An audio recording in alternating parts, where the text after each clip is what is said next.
Hello, my name is Sarah Fornalczyk, and I'm the training manager at Erie Federal Credit Union.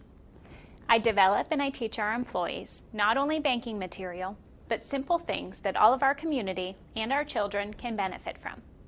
For instance, has anybody told you how nice your hair looked today? Or how cool those sneakers are that you're wearing? If you notice that your friend dropped a book, would you help them pick it up? All it takes is one small act of kindness that can improve somebody's day. I'm excited to read to you today about why it's so important to be friendly, to be kind and caring.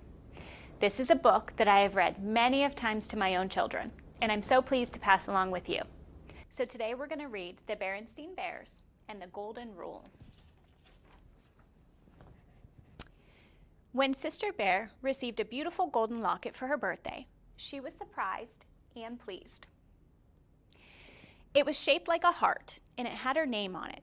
"Happy birthday, dear," said Mama and Papa Bear, giving her a big hug. Sister tried the locket on and looked at herself in the mirror. "I love it," she said. "I'm going to wear it all of the time." "It opens up," said Papa. "Look." He showed her the little golden clasp that you press to pop the locket open. "Neat," said Sister. She looked inside, expecting to find a little picture or a mirror or something. But all that she could see inside the locket were a few simple words. "Do to others what you would have them do to you." Sister was puzzled. The words seemed familiar, but she wasn't sure why. "What's this?" she asked. "It's the Golden Rule," explained Mama. "What's that?" Sister wondered. Mama's eyes widened. "The Golden Rule is one of the most important rules there is," she explained. "That's why we have always had it hanging up in the wall of our living room." She pointed to the framed sampler above their mantelpiece. Sister gazed up at it in amazement. She had seen the sampler every day of her life. No wonder the words seemed familiar. "Oh," she said, a little embarrassed.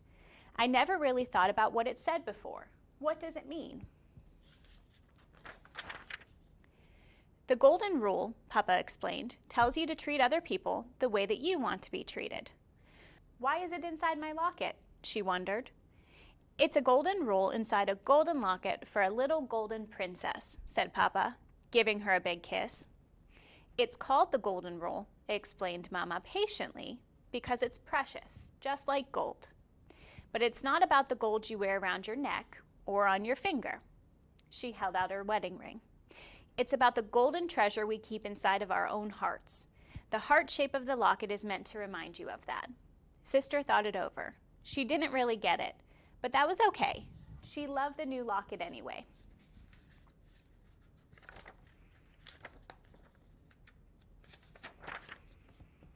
The next day before school, Sister showed off her treasure to her friends, Lizzie, Millie, Anna, and Linda.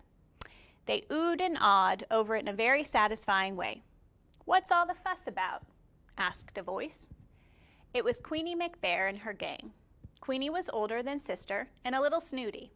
When Queenie first came to the neighborhood, she and Sister did not get along at all. Queenie made fun of her and got Sister's friends to join in. That was Sister's first experience with an in crowd, a group that makes itself feel big by making others feel small.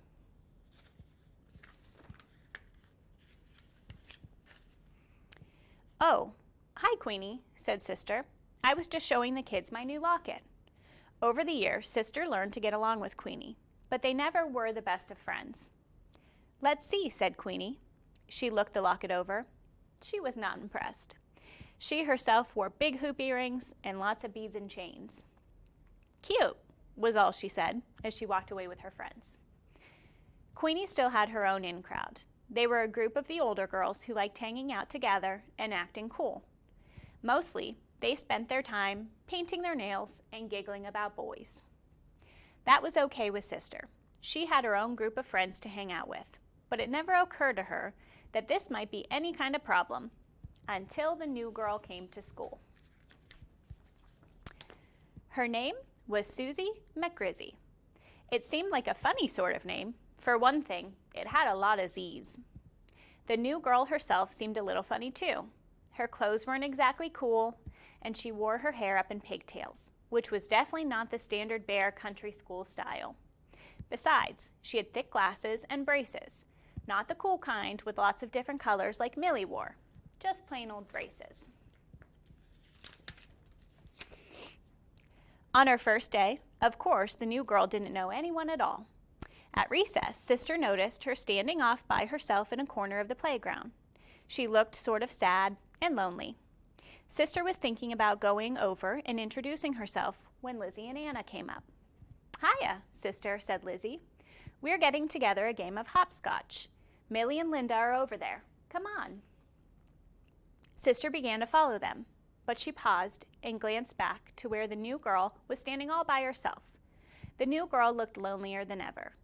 "Wait a minute," said Sister. "What about that new girl? What's her name? The one over there. Maybe we should invite her to join us. She looks pretty lost and lonely."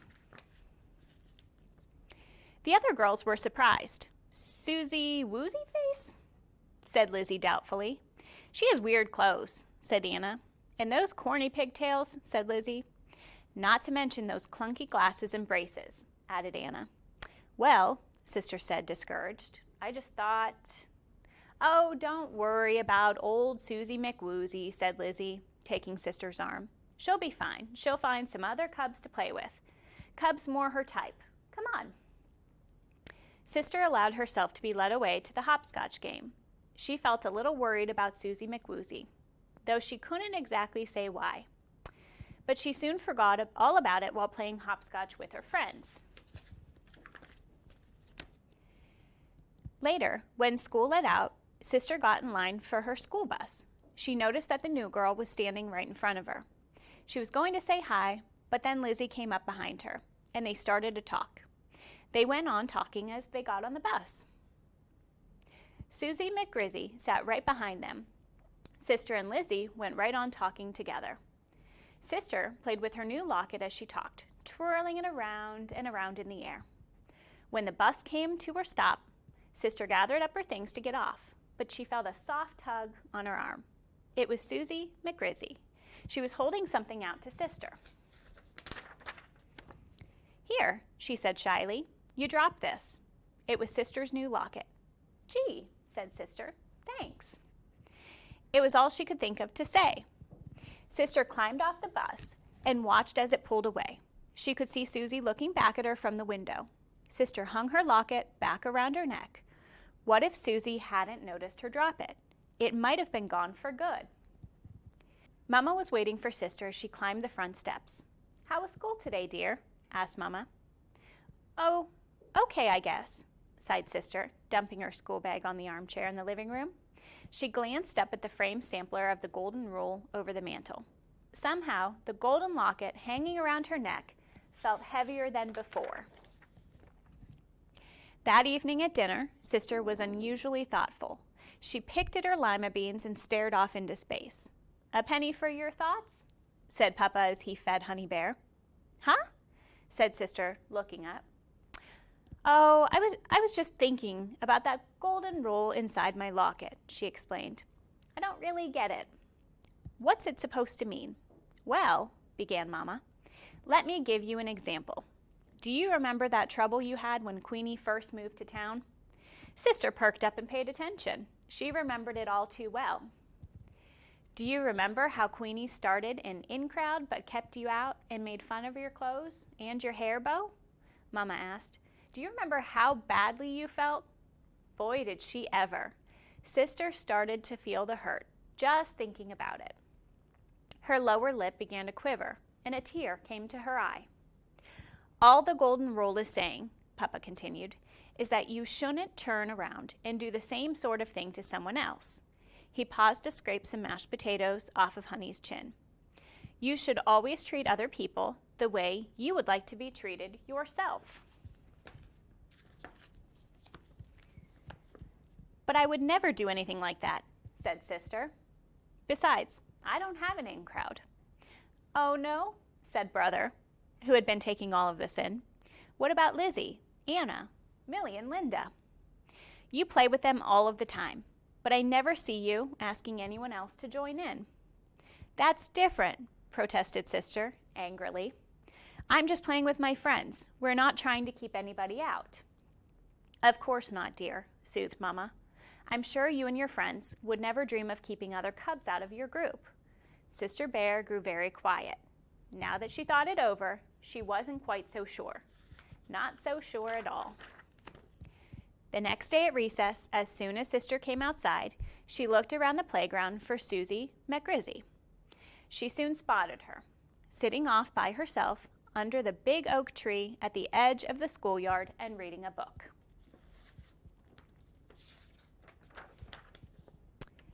Sister marched right up to her. "Hello, Susie," she said brightly. Susie looked up in surprise. "Hello," she said shyly. "I'm Sister Bear, and my friends and I are going to play some hopscotch. Would you like to join us?" Susie's face lit up. "Oh, I'd love to," she said with a big, bracy grin. "I love hopscotch." "Terrific," said Sister. "Do you want to see my locket?" "Sure," said Susie. "Okay," said Sister. "Come on, I'll show it to you over there." Sister took off, and Susie chased her, laughing across the playground to the hopscotch square where Lizzie, Millie, Anna, and Linda were waiting. Sister's golden locket gleamed in the sun as she ran. It has been such a pleasure sharing one of my favorite stories with you guys today. Remember that reading and education is the road to success. It has so many benefits as your mind and your body continue to grow. You can learn to be creative, use your imagination, and heck, maybe even learn some facts that you can share with your friends or your family. Going to bed with one positive thought can have such a positive impact on your night's rest and allow you to wake up feeling refreshed and ready to conquer the day. From all of us here at Erie Federal Credit Union, remember that golden rule and be kind.